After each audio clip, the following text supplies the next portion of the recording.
Hello everyone and welcome back to the channel. This is your host Bryan and you are watching Game Brigade, and today on the channel we're going to be bringing you another Kickstarter preview. This one will be for Bristol 1350. If you are new to the channel, we do these Kickstarter reviews. We do reviews, previews, playthroughs of your favorite games. So if you're new here, please consider subscribing and supporting the channel. So, what are we talking about today? Bristol is a fun game of medieval racing and deceit. We'll go ahead and pull up the campaign page here real quick.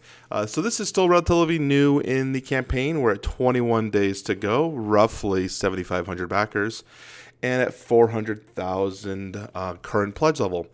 The game itself is it's from Facade Games. And Facade Games, basically their shtick, I guess you would say, is they have their game fully encased in a book-like box. So all of their games, the three other games that they currently have, will also match this look. So it's going to look like a book. You'll open it up. It's got a magnetic seal, and all the game components fill that location. So that is their little shtick there. This is a game that I've actually not played any of Facade Games' games, but I have been relatively interested in it. I think the idea of a social deduction game that are quick to play, easy to learn, are good to have in your collection, as they're easy pick up and plays, great for family nights, great for camping trips, great for party nights, because they're relatively easy to learn, easy to teach, and the level of complexity is not quite as high as some other games. But there's still enough strategy involved that it causes you to consider thinking about it. So let's talk real quick about what this game is about, how is it played, and we'll kind of explain why I think this might be a good back. So welcome to Bristol. This is taking place in the Black Death era, and you're going to be trying to get the heck out of Dodge, basically. You're trying to get out of the city. So up to 9 players will be filling these carts. Let me see if I can scroll down to a cart. Here we go.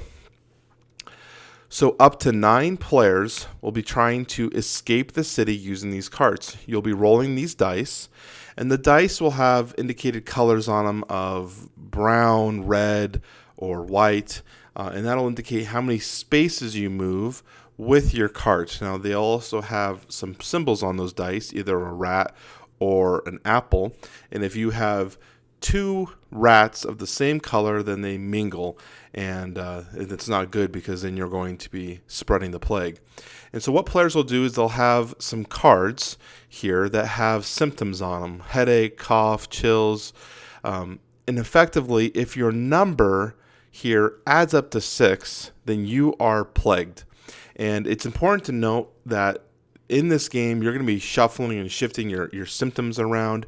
So you might start the game plagued. You might have 2 3s and start the game plagued. And later in the game, when you mingle, which is what I was referring to here with the rat symbols, you could shuffle your symptoms back in with the rest of your group and spread those symptoms around. And now you might have just a cough and a headache, which would be 3. But you are still plagued. So the idea of this game is try to escape the city healthy, but there is a possibility that you could start this game already plagued, so you have no true chance of winning. From what I hear, some people don't like that. From some of the comments and reviews I've been seeing online, they're like, I don't like the way that I could end the game, or I could start the game plagued. I have literally no chance to win this game other than trying to make everyone else plagued.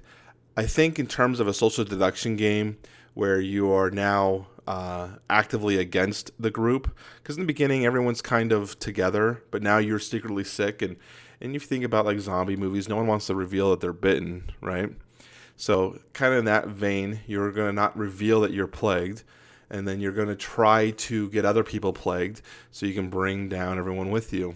I think it's an interesting theory. When you end the game, you basically reveal your 2 cards, but it doesn't really have much of an impact, because you might reveal a 2 and a 3. You're not technically plagued according to those cards, but you could have been plagued much earlier on.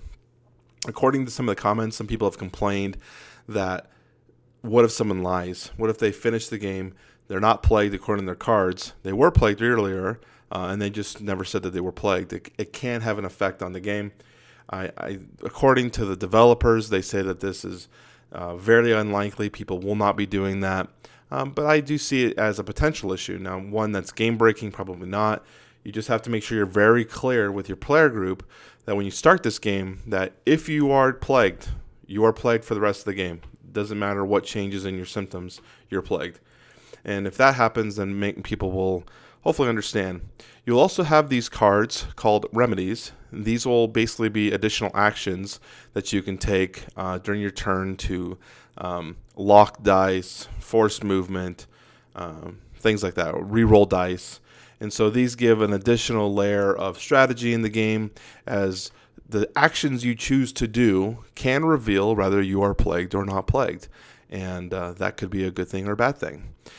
During the campaign, they are unlocking stretch goals, but the stretch goals are not based on the amount of income that they have collected of pledge levels. They are already been released. So here's a list of the stretch goals. And reading this, I would say that most of these stretch goals were probably going to happen regardless of how the campaign finished, because this all seems pretty much in line with all of their other content. Now, they do have a deluxe edition. If you're interested in a deluxe edition, they have metal cards, metal coins, some additional items to increase gameplay, and they also have it available of 3 mini art prints, which are kind of cool. They're 4 by 6 inches. So overall, this campaign is a relatively easy campaign to read. Things are fairly clear. Facade Games has been successful with delivering their past content. So do I think it's a back? I do. I think at the price, and then let's cut real quick to the actual pledge levels and talk about them. I think at the price that we're talking about, $21 for the standard edition or $39 for the deluxe edition, is a relatively good price, especially this $21 one.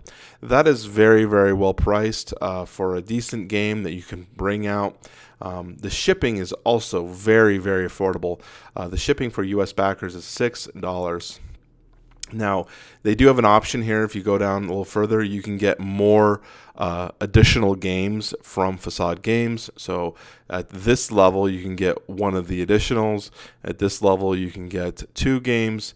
And at this level, you can get the entire collection. I don't know what I'd recommend in terms of a pledge level. It really depends on how much you are in love with the Facade Games. I would say the look, overall, this book look, would make me more inclined to want the entire collection because it just displays so well. But again, I'd recommend you doing your own personal reviews on which games best fit your style. And then this one down here for $950, that is... we got one guy who's done this. This is very much he's a very big supporter. Let me see if I can show you this. Come on. It won't scroll down. Anyways, this $950 pledge. It does say that there's a limit of 18 available for this one, and there's actually one person who's pledged it. So there are people who actually do those pledges.